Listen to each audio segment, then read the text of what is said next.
Hey everyone, this is Chris Richardson, your relationship strategist, author, speaker, and radio host of the show, The Real Talk with Chris Richardson.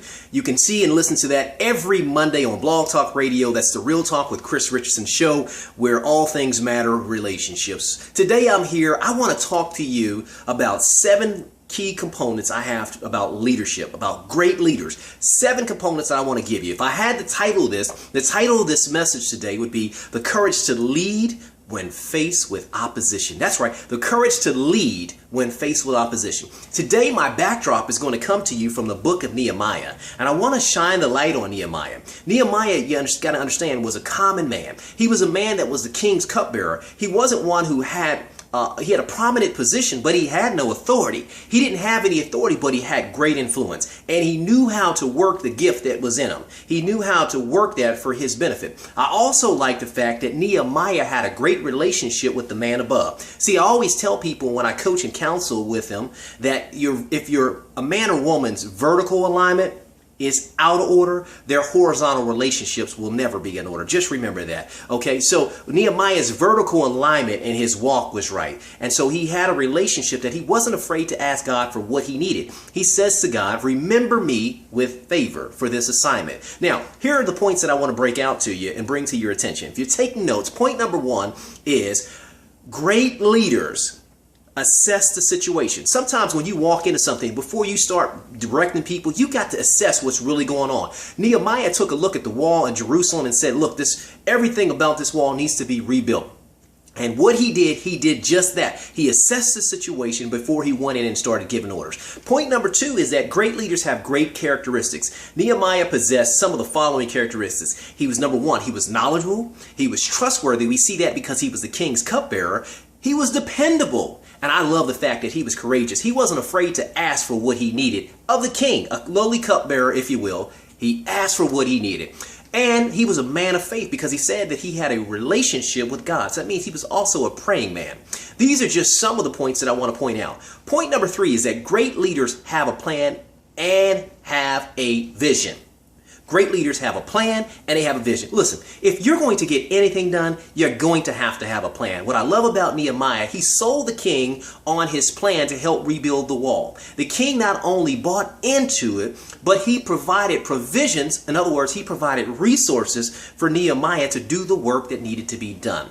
Point number 4 is that great leaders unite people and not divide people. Listen, Nehemiah convinced the people to come together for the good of the community. Nehemiah brought unity to the word community. I love that. So if you've got to be, as a great leader, you got to be a uniter and not a divider. Point number 5, good leaders lead the way, but great leaders get out of the way. That's right, I'm going to say that again. Good leaders lead the way, but to be a great leader, you got to get out of the way sometimes. This is not about you, but it has everything to do with God working through you. What I love about Nehemiah, it wasn't about him, but it was always about the people. Great leaders realize that it's always about the people as a great leader. And what God has commissioned Nehemiah to do here, he was able to do because he had a vision. God provided the provisions through the king, and the resources were there. Point number 6 is that great leaders face opposition and not run from it. Sometimes you got to dig in. When faced with the threats, what Nehemiah did, he says, listen, we got half this wall already rebuilt. What I need to do, I need to reposition you over here with some bows, some spears, and some arrows. And so many times you've got to stand your ground and fight for what you believe. You've got to protect your vision. Don't let a hater, a naysayer, a doubting Thomas, or anyone come in here, or a bill collector for that matter, to steal your dreams or your visions. And I want you to know that you've got to stand your ground and you've got to fight like it matters, okay? You could literally be one more day away from your big break. You could be just a hot stone throw away from your breakthrough. And so that God is going to do something special in your life. Don't give up on hope. It only took Nehemiah 52 days to do the will of God. I always say this, my good friend and mentor, Dr. Johnny Parker, says, when a man promotes God's agenda, God promotes the man.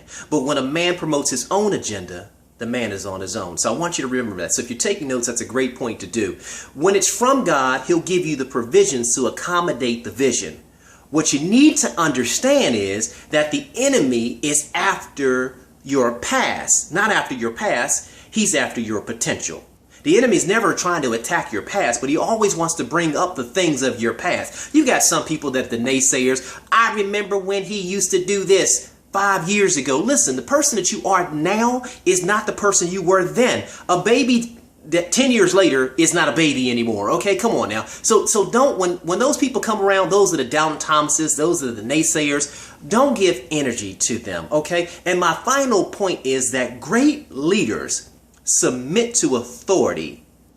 Not only that, they surrender to God. Nehemiah submitted to the authority of the king. He knew his place and his position. So just remember that great leaders submit to authority, but they surrender to God. And that's what we see in Nehemiah. I want to say this in closing. I love what in chapter 6, verse 16 says, and I'm going to paraphrase this a little bit for you, that the surrounding nations were afraid and lost their self-confidence when the work was done. That's why they were afraid and they lost their self-confidence when the work was done. Listen, I want you to know that they are more afraid of you than you realize it. The enemy, when he's more afraid of you than when you got your blessing, your gift is working and it looks good on you. In the words of Donald Lawrence, everything is operating. And I want you to know that God will elevate you in due time and in due season. Don't let the internal opposition keep you from going into your position. Don't let that internal opposition keep you. Listen, ladies and gentlemen, those are 7 quick points that I want to give you. This is Chris Richardson. It's been a treat and a pleasure and a plum-pleasing measure to share this message of hope and inspiration on the 7 things about great leaders of what they possess. I want you, for more information, to visit my website. That's the Real Talk with Chris Richardson page. It's www.realtalkwithchrisrichardson. Check out my website, my products, and my other services. This has been a blessing to share with you this information. I want to wish you a good day. God bless and good night.